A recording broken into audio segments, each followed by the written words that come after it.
Lions all on the track, all on the boards right now.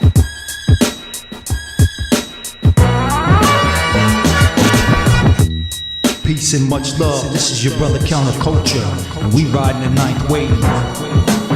Where you gonna get it like this? Where you gonna get it like this?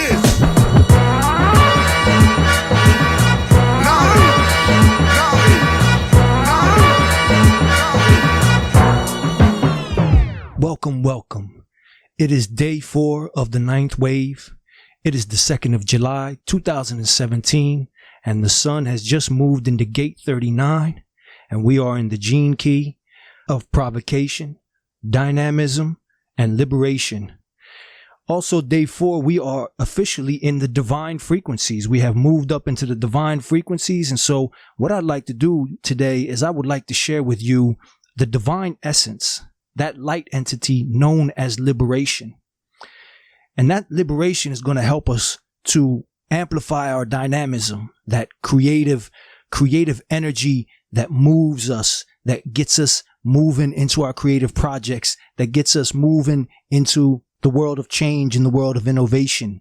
And that divine essence, that divine being is also helping us to deal with provocation, that shadow that provokes us, that gets us angry, that gets us to move towards violence. But we're going to stop that violence by calling upon liberation. We're going to invoke liberation, and we're going to learn what liberation is really about on a genetic level, on a spiritual level. So what I'd like to do for you today is I would like to, because we're in the divine frequencies, I'm going to go to Gene Key 39, and I just want to read to you and share with you the city, the divine essence, the light entity of liberation. Now, mind you, when I'm saying the word city, when I read to you and you hear the word city, don't confuse it with the word city, C-I-T-Y.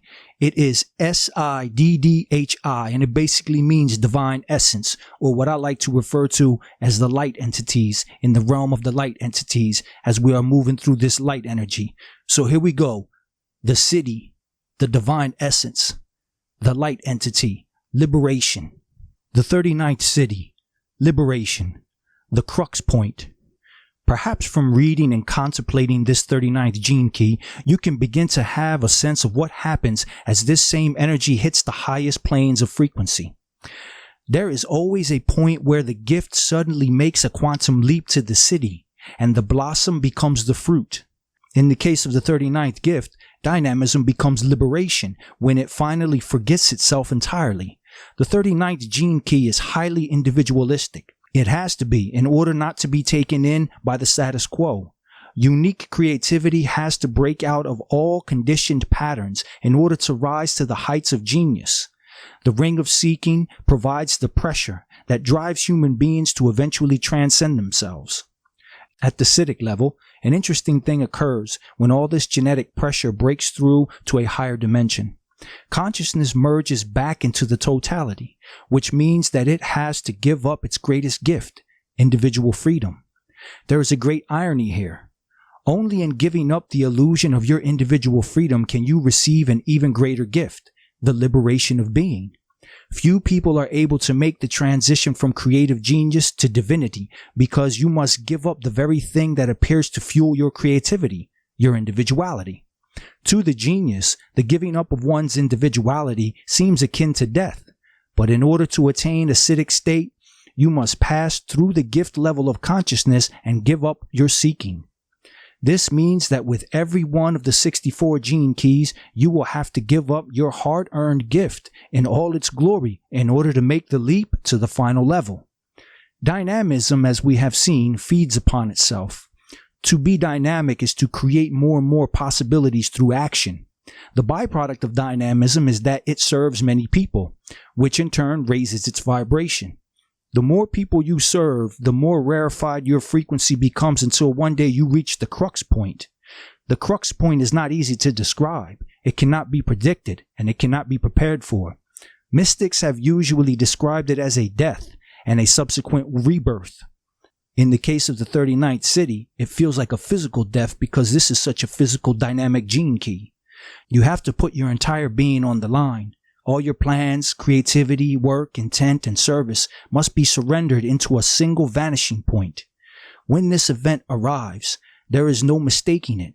It comes with the guarantee that you will transcend. There are no failures in this sense. You can only move through the tunnel of agony until it turns into ecstasy. Liberation is one of the strangest of phenomena. It is perceived by the unliberated as an experience, even though it is not an experience, since there is no one to experience it. Even though liberation is often described as an event, it is not an event. Even though it appears to happen within time, it does not. It occurs outside of time. There are no sounds that can be vibrated that resonate with this phenomenon. There are no words to describe liberation because there is no process to describe. It is perhaps best understood as analogous to dying. Liberation is beautifully represented through the metaphor of the warrior's death. The warrior's life is one of preparation, adversity, energy, and finally, death. The perfect death for the warrior is to die in battle. In ancient society, it was a great honor for the warrior to die in battle. The 38th city is the city of honor. All of this is a metaphor for something that exists at a much higher level than we generally realize. Of course, the warrior is you, the independent human being. Your battlefield is the world, and the war is life. The true warrior is the one who is willing to die for the highest cause, whether that is represented by your country, your cause, your brothers and sisters, or your children. The important part of the metaphor is that the warrior has to give his or her life for another, just as Christ died for humanity upon the cross. As in all of the great legends and stories, there is always a rebirth that takes place after the warrior has given his life for a higher cause. This rebirth is liberation, and it occurs only after great effort and many trials. This is the way of the 39th gene key, and the reward is the annihilation of fear through the death of the smaller self. This is the true meaning and symbolism of the warrior, and is why we all aspire to it. Liberation may sound similar to freedom, but there are subtle and important differences. Freedom represents the 55th gene key. There is in fact a deep connection between the 55th and 39th gene keys. At the Siddhic level, the resonance of each word is precise and specific. Liberation is a provocative energy. It tests and challenges those who are drawn to it.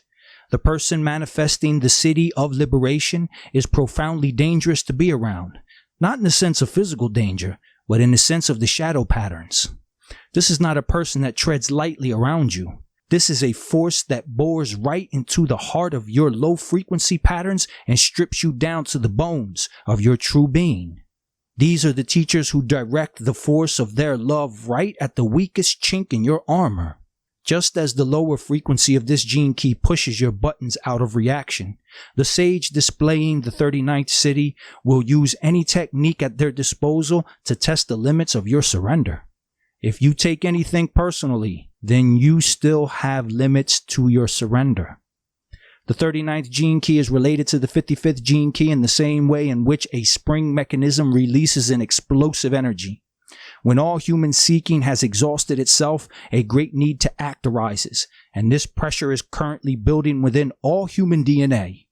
Life itself is struggling to transcend its struggle through human beings, and the 39th shadow builds the tension for change until it is released through the human genome as the city of liberation. Even before the mutation of the 55th gene key, therefore, we will hear the dynamic explosion of this energy, which provokes the mutation itself. Thus, we will see how the energy of liberation ultimately provokes the realization of freedom. So there it is, the divine essence of liberation.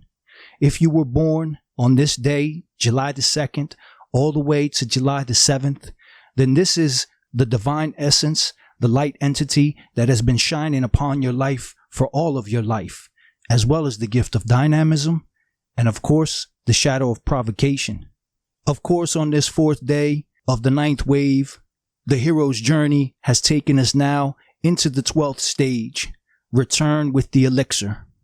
And I'd like to read to you from the book, The Writer's Journey, a little snippet about what the Return with the Elixir is all about. So the 12th stage of Return with the Elixir. The hero returns to the ordinary world, but the journey is meaningless unless she brings back some elixir, treasure, or lesson from the special world. The elixir is a magic potion with the power to heal. It may be a great treasure like the Grail that magically heals the wounded land, or it simply might be knowledge or experience that could be useful to the community someday. In The Wizard of Oz, Dorothy returns to Kansas with the knowledge that she is loved and that there is no place like home. E.T. returns home with the experience of friendship with humans. Luke Skywalker defeats Darth Vader for the time being and restores peace and order to the galaxy. Zach Mayo wins his commission and leaves the special world of the training base with a new perspective. In the sparkly new uniform of an officer, with a new attitude to match, he literally sweeps his girlfriend off her feet and carries her away. Sometimes the elixir is a treasure won on the quest, but it may be love, freedom, wisdom, or the knowledge that the special world exists and can be survived. Sometimes it's just coming home with a good story to tell. Unless something is brought back from the ordeal in the inmost cave, the hero is doomed to repeat the adventure. Many comedies use this ending, as a foolish character refuses to learn his lesson and embarks on the same folly that got him in trouble in the first place.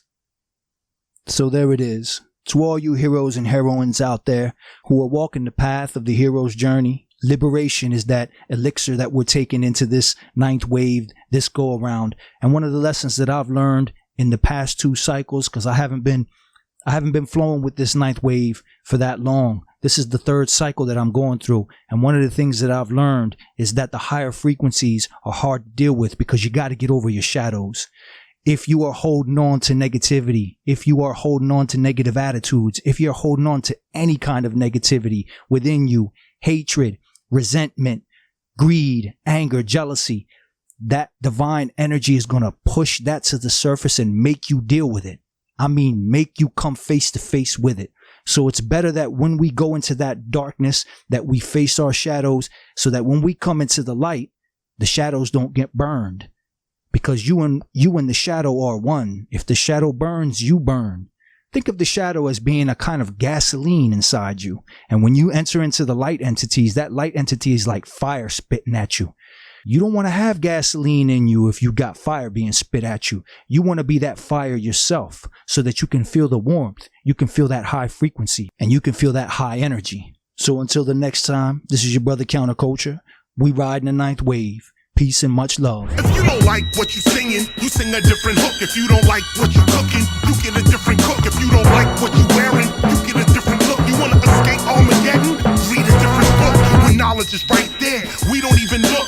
December 2012 got this whole world shook. But look, the last days for others are the first days for us. The question to ask is who can you trust? Respect to all that 2012 stuff, but when you really study it, it's fear. It don't apply to us. Yo, Hollywood lies to us all day. The question is, what does your culture say? Where's your culture at? Who's your prophet? What history guides your spiritual logic? It starts with a story, then it's hypnotic. Then any myth that comes along, you just adopt it. And why? Because your culture, you forgot it. December 2012, let's continue this topic. Turn the page. The present world age began 3,114 BC. According to the Mayan calendar, this age concludes December 21st, 2012 AD. This 5,125-year cycle of time is one world age. Nothing changes overnight. It's all a process, a transition. It happens over many days. In the Mayan calculation, a kin is 1 day. The Mayan all, that's 20 days. The tune is 360 days. The cartoon is 7,200 days. The buck tune is 144,000 days. And they applied that to the Milky Way. In the cycles they saw the sun moving across the Milky Way's equator, lining up with other galactic neighbors. We've been shifting for 30 years, it seems, from 1980 to about 2016. The shift is now, it's occurring now. But if you're learning from the movies, you won't know how to survive or stay alive after the storm. Cause after that, a new world order is born. Oh, you don't know, man, about they programs? You still watching Lindsay? You don't see that low hand? Let's go, man, the flood is coming. Don't be scared, get prepared, keep your motor running. Rock with me. Higher level. Higher level. Higher level. Higher level. Higher level.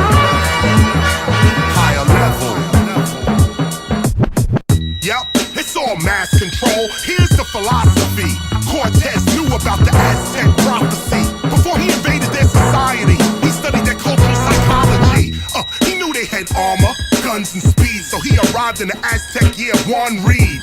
That's the year Quetzalcoatl was prophesied to return from exile. In fact, Cortez played out the Aztec myth and took away those people's will to resist. Cortez played on religious beliefs and blinded the Aztecs cause he was a thief. Look, the Yucatan, that's a Mayan book of cycles. It lets the Mayans know when the gods are gonna strike you. In fact, every 13 cartoons you see, the Mayans are visited with a catastrophe. So every 200 or 56 or 7 years, the Mayan people live with this fear. So on the island of Tayasor, now Flores, the Spanish came on with this knowledge. They knew, according to the Mayan heavens, that the next cycle was 1697. So as the Mayans stood there fixed on the heavens, the Spanish showed up with all of their weapons. March 13th, 1697, the Mayan people learned a terrible lesson. Your fears and tears are used against you, cause 80% of world control is mental.